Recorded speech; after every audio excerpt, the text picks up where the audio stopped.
Hello guys, आज हम बात करने वाले हैं एनसीईआरटी के एक और topic microbes in sewage treatment. तो माइक्रोब्स का क्या रोल आता है सीवेज को ट्रीट करने में। सीवेज मतलब वेस्ट वाटर को ट्रीट करने में क्या रोल है माइक्रोब्स का, उसको देखते हैं। चलिए, फ्रॉम एनसीईआरटी के लाइंस एंड कुछ जो इंपॉर्टेंट बातें मैं डेफिनेटली बता दूंगा जिससे आप समझ पाओ इस पूरे टॉपिक को। We know that large quantities of waste water generated every days. हमारे शहरों में बहुत ज्यादा अमाउंट में वेस्ट वाटर जनरेट होता है और इस वेस्ट वाटर के अंदर मोस्टली ह्यूमन एक्सक्रीटा भी हो सकता है। इंसान के ऑब्वियसली जो एक्सक्रीटरी प्रोडक्ट्स है वो रह सकते हैं। एंड हमको पता है ह्यूमन एक्सक्रीटा के अंदर बहुत सारे पैथोजेनिक माइक्रोब भी हो सकते हैं और वो अगर हम ऐसे ही डायरेक्टली पानी में डाल दें, जैसे कि नाली का जो पानी या ड्रेन का वाटर डायरेक्टली अगर हम ये रिवर या कोई स्ट्रीम में डाल दें तो ऑब्वियसली वहां का इकोसिस्टम खराब हो जाएगा और इन्फेक्शन और ज्यादा फैल सकता है, किसी और को बीमारी हो सकती है। तो हम इसको डायरेक्टली पानी में रिवर्स में नहीं डालते हैं, इसको प्रोसेस करना पड़ता है। तो सबसे पहले सीवेज का मीनिंग क्या हुआ, ये जो म्यूनिसिपल वेस्ट वाटर जो हाउस होल्ड से निकल रहा है, कुछ अगर लोकल इंडस्ट्री आसपास उनसे पानी निकल रहा है जो ड्रेन के थ्रू, और उसी को टोटल को मैंने क्या बोल दिया, सीवेज बोल दिया गया है। Right. It contains large amount of organic matter and microbes. इसके अंदर बहुत सारे ऑर्गेनिक मैटर्स एंड माइक्रोब्स हो सकते हैं। अगर आप सोचिए, अगर मैंने रिवर में बहुत सारा ऑर्गेनिक मैटर डाल दिया तो ऑब्वियसली रिवर के वाटर का बीओडी बढ़ जाएगा। बीओडी बढ़ गया तो फिशेस को इफेक्ट होगा, वहां पे फिश, तो रिवर का जो नेचुरल इकोसिस्टम है वो डैमेज हो सकता है। तो चलिए आगे समझते हैं कि बीओडी भी क्या है, बिकॉज बहुत सारे बच्चों को ये भी नहीं समझ आता है। कोई बात नहीं, आओ। तो हम लोगों को क्या करना पड़ेगा, उस ड्रेन के वाटर को ट्रीट करना पड़ेगा। और कहाँ पे ट्रीटमेंट होता है इस सीवेज का, sewage is treated in sewage treatment plant. Sewage treatment plant में हम लोग इसको ट्रीट करते हैं। Okay. Treatment of waste water is done by heterotrophic microbes. Heterotrophic micro organism से ट्रीट किया जाता है। और खुशी की बात यह है कि हेट्रोट्रॉपिक जो माइक्रो ऑर्गेनिज्म है ना, ये सीवेज में नॉर्मली प्रेजेंट होते हैं। तो हम कुछ ऐसे मेथड्स का यूज करते हैं जिससे कि माइक्रोब्स खुद ही सीवेज को क्लीन कर दें। तो चलिए उन मेथड्स को देखते हैं। इनको दो हिस्सों में बांटा गया है। पहला एक प्राइमरी ट्रीटमेंट और दूसरा है सेकेंडरी ट्रीटमेंट। प्राइमरी ट्रीटमेंट के अंदर दो स्टेप्स अगेन आ जाते हैं। एक प्राइमरी ट्रीटमेंट के अंदर दो स्टेप। सबसे पहले अगर आप मान लीजिए आपके सामने अगर दिख रहा है कि कोई सीवेज का वाटर है, कोई ड्रेन से पानी जा रहा है, उसके ऊपर तैरता हुआ कचरा आप हटाओगे। जैसे कोई प्लास्टिक हो गया, कोई बॉटल तैर रहा है, उसको वो सबको हटाओगे। कैसे हटाओगे, आप फिल्टर करोगे, उसको छानोगे उस पानी को। तो पहले आप क्या कर रहे हो, फिल्ट्रेशन कर रहे हो। सीक्वेंशियल फिल्ट्रेशन मतलब बार बार फिल्ट्रेशन कर रहे हो जिससे बड़ा से बड़ा छोटा कचरा सब हट जाए। उसके बाद सेडिमेंटेशन करोगे। फिल्ट्रेशन के बाद सेडिमेंटेशन। सेडिमेंटेशन का मीनिंग क्या होता है कि एक बड़ा बड़ा टैंक में मैंने पानी को रख दिया, वो जो सीवेज वाटर है उसमें कोई भी अगर छोटा छोटा पार्टिकल्स तैरता हुआ रहा, कोई सीवेज हो गया, सीवेज के अंदर जैसे सॉइल पेबल हो गए, ओके, सॉइल में जैसे सॉइल हो गया, पेबल्स हो गया, वो सब क्या करते हैं, नीचे सेटल डाउन कर देते हैं। थोड़ी देर बाद सेटल डाउन हो जाएंगे, ठीक है। उसके बाद उनको रिमूव कर लिया जाएगा ना, क्योंकि वो सेडिमेंट नीचे सेटल हो चुके हैं, तो उनको हटा सकते हैं हम। अब यहाँ पे लाइन लिखेगा, all solid that settle okay form the primary sludge. जो नीचे जो सेटल हो गया उनको मैंने क्या बोला, प्राइमरी स्लज बोला। जो नीचे सेटल हो गया उनको primary sludge. And the supernatant forms the effluent. अब ये जो ऊपर जो रह गया ना पानी, जिससे आपने हटा दिया, जिससे आपने क्या हटाया था, ये जो सॉइल और स्मॉल पेबल्स हटा लिया, क्योंकि वो नीचे सेटल हो गया। ऊपर का जो रहा हुआ पानी, उसको हम लोग क्या बोलेंगे, उसको हम लोग बोलते हैं एफ्लुएंट। और यहाँ पे ये बनता है प्राइमरी एफ्लुएंट। क्या बनता है, प्राइमरी एफ्लुएंट। तो क्वेश्चन आएगा कि प्राइमरी ट्रीटमेंट में जो नीचे सेटल हुआ उसको क्या बोलेंगे, all solid that settles okay downwards, या फिर बोलते हैं below, is called as primary sludge. और जो ऊपर रह गया है उसको बोलते हैं एफ्लुएंट या प्राइमरी एफ्लुएंट बोलिएगा। और ये प्राइमरी एफ्लुएंट ही है ना, आगे मूव करेगा। मतलब अब आपको दूसरे स्टेप पे जाना है तो आप प्राइमरी एफ्लुएंट को भेजते हो आगे, राइट। चलिए दूसरा स्टेटमेंट देखते हैं। यहाँ पे एक लाइन लिखा गया, the effluent from the primary settling tank is taken for secondary treatment. तो लेट्स सी सेकेंडरी ट्रीटमेंट कैसा है। एक पिक्चर दिया हुआ है सेकेंडरी ट्रीटमेंट का, यहाँ पे आप देख पा रहे हो इतना ज्यादा यहाँ पे ऐसे वेव्स टाइप का फॉर्मेशन हो रहा है। समझेंगे क्यों वेव का फॉर्मेशन हो रहा है। सेकेंडरी ट्रीटमेंट और बायोलॉजिकल ट्रीटमेंट। क्वेश्चन आ गया एक और। प्राइमरी ट्रीटमेंट को फिजिकल ट्रीटमेंट बोलते हैं, क्या, primary is called as physical, secondary treatment is called as biological treatment. Primary जो अब एफ्लुएंट आया ना, उसको क्या किया, बड़े बड़े एरेशन टैंक, एरेशन मतलब उसमें ऑक्सीजन या हवा पास की जा रही है, बहुत ज्यादा अमाउंट में हवा पास की जा रही है, ठीक है। तो यहाँ पे लिखा गया है, where it is constantly agitated mechanically and air is pumped into it, उसके अंदर बहुत ज्यादा हवा डाली जाती है। वो जो भी तुम्हारा पानी है ना वो आया है, तुम्हारे प्राइमरी एफ्लुएंट आया, इसको बड़े बड़े टैंक्स में रखा गया और उसमें मैकेनिकली मिक्स किया जा रहा है उसको बार बार, और उसमें एयर डाला जा रहा है। अभी एयर डाल रहे हैं ना तो एरोबिक माइक्रोब्स को सपोर्ट मिलेगा, उस वाटर के अंदर एरोबिक माइक्रोब्स होंगे, उनको सपोर्ट मिलेगा, वो ग्रो करने लग जाएंगे। अब मैंने क्या बोला, एरोबिक माइक्रोब्स, तो क्या कर रहे हैं वो लोग, एरोबिक माइक्रोब्स फ्लॉक्स बना देंगे, क्या बना देंगे, floc. Now what is this floc, समझते हैं। बैक्टीरिया ग्रो कर रहे हैं, फंगस भी ग्रो हो रहे हैं, बैक्टीरिया और फंगस मिलके एक नेट लाइक स्ट्रक्चर बना देंगे, यहाँ जो लिखा है ना मेश लाइक स्ट्रक्चर, एक जाली जैसा बन जाएगा, और उसके कारण क्या हो जाएगा, वो लोग सेटल हो जाएंगे। अब जब ये ग्रो कर रहे थे ना माइक्रोब्स, ये क्या करते हैं, ऑर्गेनिक मैटर को कंज्यूम करते हैं। किसको कंज्यूम करते हैं, ऑर्गेनिक मैटर को। और ऑर्गेनिक मैटर को अगर कंज्यूम ब्रेक कर रहे हैं, ब्रेक करने के लिए क्या चाहिए रहता है, ऑक्सीजन चाहिए रहता है। ध्यान से समझिएगा डेफिनेशन, एक माइक्रो ऑर्गेनिज्म ग्रो करने के लिए ऑक्सीजन यूज कर रहा है और ऑर्गेनिक मैटर को ब्रेक कर रहा है, तो क्या होना चाहिए, बीओडी। बीओडी, ध्यान से सुनिएगा, बीओडी क्या कर रहा है, वो कम कर रहा है। कैसे, क्योंकि ऑलरेडी उसके अंदर बहुत सारा ऑर्गेनिक मैटर था, अब वो माइक्रोब जब ग्रो हो रहा है तो उस ऑर्गेनिक मैटर को ब्रेक कर रहा है, तो बायोकेमिकल ऑक्सीजन डिमांड उस वाटर का कम करते जा रहा है, कि अब उसको ऑक्सीजन कम चाहिएगा ब्रेक करने के लिए। सपोज आपके पास 100 ग्राम ओके ऑर्गेनिक मैटर था, जिसमें इस माइक्रोब ने क्या किया, 50 ग्राम ऑर्गेनिक मैटर को ब्रेक कर दिया ऑक्सीजन लेके, क्योंकि आप ऑक्सीजन दे रहे हो। अब बचा कितना, 50 ग्राम। ऑब्वियसली अब इस 50 ग्राम के लिए और कम ऑक्सीजन चाहिएगा ना आपको, तो ultimately biochemical oxygen demand reduce हो जा रही है, वाटर की बीओडी रिड्यूस कर रहे हो आप, right. BOD refers to the amount of oxygen that would be consumed if all the organic matter in 1 liter of water were oxidized by bacteria। Classical definition है, याद रखिएगा। देखो इसका मीनिंग क्या होता है, सीधे सीधे बीओडी क्या चीज को रिफर कर रहा है, बीओडी उस वाटर की ज्यादा होगी जिसके अंदर क्या ज्यादा है, ऑर्गेनिक मैटर ज्यादा है, क्योंकि उसको ऑक्सीजन ज्यादा चाहिएगा ना, उसको ऑक्सीजन ज्यादा चाहिएगा। किसको चाहिए यहाँ ऑक्सीजन, माइक्रोब को चाहिए उस ऑर्गेनिक मैटर को ब्रेक करने के लिए। तो मैं यहाँ पे एक स्ट्रेट लाइन से कह सकता हूँ आराम से बात, कि अगर किसी वाटर का बीओडी ज्यादा है, बीओडी ज्यादा है, तो उसके अंदर ऑर्गेनिक मैटर भी ज्यादा होगा। ये लाइन एकदम सही बैठ रहा है, तो प्लीज राइट दैट डाउन कि BOD is directly proportional to, क्या हो जाएगा, organic matter dissolve in the water. ठीक है, एक हो गया यहाँ पे। अब एक बात बताइए, अगर उसके अंदर ऑर्गेनिक मैटर ज्यादा है तो ऑक्सीजन ज्यादा कंज्यूम हो जाएगा, तो उस वाटर के अंदर अगर बीओडी ज्यादा है तो डिजोल्व्ड ऑक्सीजन क्या होना चाहिए, कम हो जाएगा, बिकॉज ऑक्सीजन तो यूटिलाइज हो रहा है ना।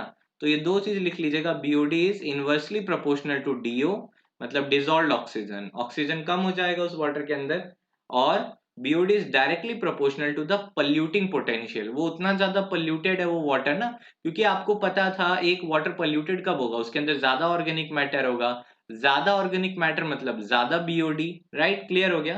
तो अल्टीमेटली आप सेकेंडरी ट्रीटमेंट में क्या कर रहे हो, बीओडी को रिड्यूस कर रहे हो, तो आप वाटर को लेस पल्यूटिंग बना रहे हो, राइट, आप क्या कर रहे हो, वाटर को लेस पल्यूटिंग बना रहे हो।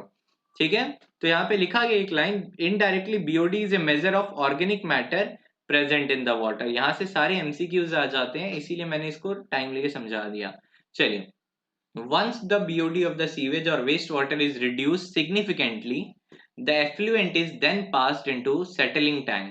अब वो जो एफ्लुएंट, एफ्लुएंट क्या था, जो ऊपर रह जा रहा है उसको एफ्लुएंट बोल रहे हैं क्या, क्या बोलते हो, सोच के बताइएगा क्या होता है एफ्लुएंट। अभी अभी मैंने आपको समझाया था यहाँ पे। ओके, आप में से बहुत सारे बच्चे कंफ्यूज हो सकते हो कि भाई एफ्लुएंट किसको बोलेंगे, तो मैंने आपको हेल्प करने के लिए यहाँ पे ड्रॉ कर दिया। आप देख पा रहे हो यहाँ पे एक प्यारा सा ड्रॉइंग, कि एफ्लुएंट किसको बोलते हैं। ठीक है, तो सेकेंडरी ट्रीटमेंट में जो ऊपर रह जा रहा है उसको एफ्लुएंट बोल देते हैं, नीचे जो आ जाता है उसको स्लज बोल देते हैं। तो यहाँ पे आइए हम लोग लाइन को कवर करते हैं, क्या लिखा गया है। ओके चलो पकड़ते हैं। Once the BOD of the sewage or wastewater is reduced significantly, the effluent is then passed into a settling tank, जहाँ पे जो बैक्टीरियल फ्लॉक्स होते हैं ना वो सेटल होते हैं। अब जब वो सेटल हो रहे हैं तो क्या हो रहा होगा, यहाँ पे वो सेटल हो रहे हैं धीरे धीरे धीरे, अब वो नीचे का जो पार्ट आ जाता है उसको एक्टिवेटेड स्लज बोल देते हैं। ठीक है, नीचे वाले पार्ट को एक्टिवेटेड स्लज, सेडिमेंट बोला गया ना, तो आपसे क्वेश्चन आएगा एक्टिवेटेड स्लज के अंदर क्या रहते हैं, फ्लॉक सेटल डाउन जब हो जाते हैं दे फॉर्म्स द एक्टिवेटेड स्लज। और ये फ्लॉक कैसे बना था, बैक्टीरिया और fungal filament mesh like structure बना था जो सेटल हो गया, राइट है ना। Okay, small part of the activated sludge, ये जो एक्टिवेटेड स्लज का स्मॉल पार्ट क्या किया जाता है, वापस उस एरेशन टंकी में डाला जाता है, जिससे कि इनोकुलम के जैसा काम आए। कैसे इनोकुलम, जैसे दही बनाने के लिए क्या किया जाता है, दूध के अंदर थोड़ा दही मिलाया जाता है ना, तो सेम कहानी यहाँ पे, ये इनोकुलम के जैसा यूज हो, इसीलिए इसको थोड़ा सा को पंप बैक कर दिया जाता है, वापस डाल दिया जाता है एरेशन टैंक में। The remaining part of the sludge is pumped into large tanks called anaerobic sludge digester। अब वो जो नीचे जो सेटल हुआ था ना आपके पास, जो एक्टिवेटेड स्लज, याद आ रहा है, तो वो उसको क्या किया जाता है, एनारोबिक स्लज डाइजेस्टर में डाला जाता है। एनारोबिक मतलब ऑक्सीजन नहीं है वहां पे। ओके, अब यहाँ पे क्या होगा, अगर ऑक्सीजन नहीं है तो जो एरोबिक बैक्टीरिया है वो ऑलरेडी क्या करेंगे, वो बोलेंगे भाई अब तुम सरवाइव नहीं कर पाएंगे, और यहाँ पे क्या हो जाते हैं, एनारोबिक बैक्टीरिया ग्रोज होते हैं। कौन से बैक्टीरिया, एनारोबिक। अब एनारोबिक बैक्टीरिया क्या करते थे, याद है, यस याद आ रहा है आपको, मीथेन प्रोडक्शन वाली कहानी में आपने गोबर गैस पढ़ा था, तो उसमें एनारोब का रोल था। तो here the other kind of bacteria which grows anaerobically digest the bacteria and the fungi in the sludge. मतलब क्या हो गया, ये लोगों ने क्या किया, जो फ्लॉक बना था ना, उसको क्या किया, डाइजेस्ट कर रहे हैं ये लोग। Okay, during this digestion bacteria produces mixture of gases, अलग अलग गैसेस निकलते हैं, मीथेन हो गया, हाइड्रोजन सल्फाइड, कार्बन डाइऑक्साइड, तीनों ही गोबर गैस का कंपोजिशन है, याद रखिएगा। These gases form the biogas and can be used as a source of energy as it is inflammable. Obviously ये ज्वलनशील होता है, मतलब इसको आप यूज कर सकते हो कोई भी प्रोडक्ट, जैसे हम लोग सुनते हैं ना गोबर गैस बना, उसको हम लोग फ्यूल के जैसे यूज कर रहे हैं, चाहिए फॉर कुकिंग हो गया, and there lots of other stuffs. Now the effluent from the secondary treatment is generally released into natural water bodies like rivers and streams। Okay, अब यहाँ पे एक ड्राइंग दिया गया, आप देख सकते हो, ये सीवेज प्लांट का एक ड्राइंग है। You can appreciate how microbe play a major role in treating millions of gallons of waste water every day across the globe. ये सिर्फ आपके बगल में नहीं हो रहा है, हर जगह ये कहानी हो रही है। ये जो मेथड है ना, ये 100 साल से चलते आ रहा है मेथड, और अभी तक आर्टिफिशियल मेथड या मैन मेड टेक्नोलॉजी इसको कॉम्बैट नहीं कर पाई है। यही मेथड अभी तक बेस्ट मेथड है सीवेज ट्रीटमेंट का। ओके, आप याद रख लीजिएगा, अर्बनाइजेशन बढ़ रहा है जिसके कारण सीवेज बहुत ज्यादा बढ़ रहा है, तो लार्ज क्वांटिटी में सीवेज ट्रीटमेंट प्लांट्स को भी इस्टेब्लिश किया जा रहा है, जिससे कि साफ सफाई हो पाए। लेकिन हम लोगों ने जब स्टार्ट किया था, सीवेज का प्रोडक्शन ज्यादा हो गया था, तो उस टाइम ध्यान नहीं रखा। उस टाइम ध्यान नहीं रखने के कारण क्या करते थे हम लोग करते थे भाई नदी में ऐसे ही डाल दो, और नदी में जब अगर पानी ऐसे ही जा रहा है तो नदी के वाटर का क्या बढ़ेगा, बीओडी बढ़ेगा, पोल्यूशन होगा वहां पे, है ना। तो इसी दिक्कत को कॉम्बैट करने के लिए हमारे ministry of environment and forest ने क्या बोला कि गंगा एक्शन प्लान लॉन्च करेंगे और Yamuna action plan to save the major rivers of our country from being polluted. अभी भी हम देख पाते हैं कि कुछ पोल्यूशन हद तक कम हुआ है इन रिवर्स में, still there is plenty, like कि बहुत लोग ऐसे ही हैं कि जो लोग डायरेक्टली उसमें कचरा डाल देते हैं, तो सब नहीं करना चाहिए। और कहीं पे अगर आपको दिख रहा है कि सीवेज ट्रीटमेंट प्लांट के बिना ही डायरेक्टली जा रहा है ड्रेन से, यू कैन टेक एक्शंस, क्योंकि साफ सफाई करना सबका अधिकार है, सबको साफ करना चाहिए। ओके, तो under this plan it is propose to build a large number of STP so that only treated sewage may be discharge into the river. आप आसपास के घूम के जाके देख सकते हो सीवेज ट्रीटमेंट प्लांट वर्क कैसे करता है, so that you can know कि भाई क्या चल रहा है पूरा, कैसे आप मैनेज कर रहे हो, वो लोग कैसे मैनेज कर रहे हैं, और आपको फ्यूचर में कैसे मैनेज करना है कि अगर आप कहीं सीवेज ट्रीटमेंट प्लांट ना देखो, तो एटलीस्ट आप गवर्नमेंट को बोल पाओ कि यस यू हैव, ओके, कि आप बिल्ड करिए सीवेज ट्रीटमेंट प्लांट, यहाँ पे बहुत ज्यादा जरूरत है। अब आइए इसी चीज को समराइज कर लेते हैं, physical treatment, biological treatment. Question आएगा, प्राइमरी, जो प्राइमरी ट्रीटमेंट होता है वो फिजिकल ट्रीटमेंट होता है, याद रखिएगा। Secondary treatment is biological treatment, और टर्शियरी जो ट्रीटमेंट होता है वो कब किया जाता है, अगर उस वाटर को आपको यूज के लिए बनाना है, लाइक कोई भी आप पर्सनल यूजेस के लिए हो जाता है जैसे ड्रिंकिंग ये सब, तो वहां पे आप क्या करते हो, फिजिको केमिकल ट्रीटमेंट भी यूज किया जा सकता है, ठीक है। नाउ हम लोग क्या कर रहे हैं यहाँ पे, दो ही ट्रीटमेंट क्यों कर रहे हैं, प्राइमरी और सेकेंडरी, क्योंकि सेकेंडरी ट्रीटमेंट के बाद हम लोग उस चीज को वाटर बॉडी में रिलीज कर देते हैं, क्या कर देते हैं, वाटर बॉडी में रिलीज कर देते हैं। ओके, तो सबसे पहले आता है फिजिकल ट्रीटमेंट में, सपोज आपने कुछ लिया था, वाटर आया था, अब उसमें क्या हो गया, जो ऊपर रह गया उसको प्राइमरी एफ्लुएंट बोल रहे हैं, जिसको नेक्स्ट स्टेप में आप भेजोगे, प्राइमरी एफ्लुएंट को आप नेक्स्ट स्टेप में भेजोगे ना, और नीचे जो सेटल हो गया that is your primary sludge.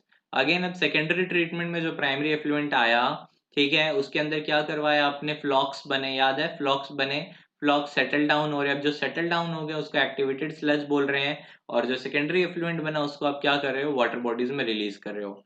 अगर आपको इसको टर्शियरी ट्रीटमेंट के लिए भेजना है तो आप क्या कर सकते हो, सेकेंडरी एफ्लुएंट को फिजिको केमिकल ट्रीटमेंट दे सकते हो। क्या तो केमिकल्स यूज किस में हो जाते हैं, टर्शियरी ट्रीटमेंट में केमिकल यूज हो जाते हैं। देन यहाँ पे आ जाता है आपसे कि भाई एक्टिवेटेड स्लज को क्या क्या यूज है। एक्टिवेटेड स्लज को आप एनारोबिक स्लज डाइजेस्टर में भेजते हो, जहां पे बायोगैस का प्रोडक्शन हो जाता है या फिर गोबर गैस का प्रोडक्शन जो आप यूज कर सकते हो। तो एक्टिवेटेड स्लज के अंदर जो बैक्टीरिया या जो फ्लॉक बना हुआ था उसको डिग्रेड कौन करेगा, एनारोबिक बैक्टीरिया करेंगे। कौन करेंगे, एनारोबिक बैक्टीरिया डिग्रेड करेंगे। तो एनारोबिक स्लज डाइजेस्टर नाम ही इसलिए दिया गया है कि एनारोबिक बैक्टीरिया आएंगे, डिग्रेड करेंगे। और ये जो सीवेज ट्रीटमेंट प्लांट है दिस इज माइक्रोब मीडिएटेड। इसमें कौन से माइक्रोब यूज हुए थे, हेट्रोट्रॉपिक माइक्रोब यूज हुए थे, ये याद रखिएगा, एनसीईआरटी में लिखा गया है। अगर आपको ये क्लास पसंद आई और आपको ऐसे स्लाइड्स चाहिए तो मैं टेलीग्राम पे ये वाला जो लास्ट स्लाइड है ये डाल दूंगा, जिससे आपको आसानी हो कभी भी रिवीजन करने में। Till then guys, thank you so much. Till then keep learning, keep hustling. आप में से बहुत लोगों ने ऑनलाइन प्लेटफॉर्म्स ज्वाइन किए होंगे, बट इस बार अनअकैडमी ने ऑनलाइन के साथ साथ आपको ऑफलाइन की भी फील आए ऐसी एक्सक्लूसिविटी रखी है और आपको hard copy of notes available करवाने का प्रॉमिस किया है। तो आइकॉनिक लर्नर्स को अनअकैडमी की तरफ से नोट्स मिल जाएगा टोटली फ्री ऑफ कॉस्ट। अगर वो आइकॉनिक सब्सक्रिप्शन लेते हैं 1 ईयर का, आपके घर पे डिलीवर होगा। सोचिए अगर आपके पास नोट्स रहेंगे तो कितना आसान हो जाएगा आपको पढ़ना, कि आप एग्ज़ाम से पहले आप उन नोट्स में मार्क करके रखिए और हार्ड कॉपी आप कैसे आराम से पढ़ सकते हो आप। तो इसमें आपको कुछ नहीं करना, सब्सक्रिप्शन लेना है अनअकैडमी का आइकॉनिक वाला, और प्लस वाले लोग हुए तो आपके ऐप पर रहेगा नोट्स, तो बेटर होगा आइकॉनिक पे शिफ्ट करना 1 ईयर का। और इतना ज़्यादा फ़ी मत पे कर देना कि आपको यहाँ पे 65,000 जो टोटल दिख रहा है इस पर आपको 10% ऑफ आराम से मिल जाएगा। आपको यहाँ पे जो रेफरल कोड वाला ऑप्शन है उसमें सौरव लाइव लगाना है और अप्लाई कर देना है। यहाँ पे लगाने के बाद अप्लाई कर दीजिएगा जिससे कि आपको डिस्काउंट में ये सारे नोट्स मिल जाए। तो guys keep learning, keep hustling. Thank you so much.